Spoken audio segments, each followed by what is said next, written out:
后礼拜六特别投票咯，台北地检署佮接到证据哦，指出党出党的中央委员林国信等人，亲像接受中共的委托，招待党员佮亲戚朋友去中国观光旅游。检方昨进行约谈哦，信后林国信是以10万块交保，佮有一个姓李的党员是5万块交保，在依犯渗透法等罪嫌侦办。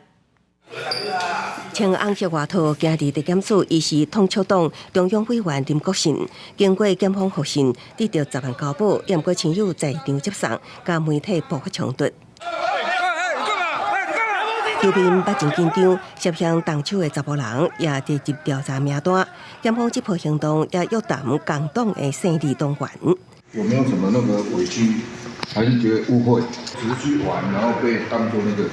姓李查甫人5万交保，唔回应问题，真紧离开。这摆防约谈甲改选有关联，北检指挥检方彻底发动搜索，拘提6名统促党员，佮通知26人到案，幸好2个人交保，其他请回。受广东省梅州市人民政府等单位指示资助，而以9800元之地价团费赴广东省各处旅游交流。接受陆方资助招待，并欲请团员将政党票投给该政党，以此方式为某特定政党宣传。检方接到证据，统促党的林国信甲姓李党员涉嫌受中共指示，招党员甲亲友到广东旅游，7天只要9800。去中国交流期间，对华包办交通加大。中共代办人员也伫暗会上宣扬两华一家亲，发表促统言论。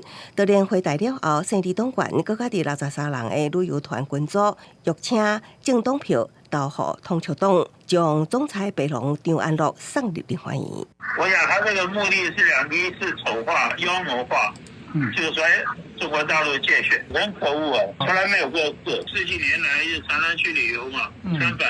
而且这是良性的互动。面对指控，张安乐好人强调是党员甲对方之间的正常交流，也毋过警方说呢，艺术介入选举，北检将专案调向反渗透法定罪嫌侦办。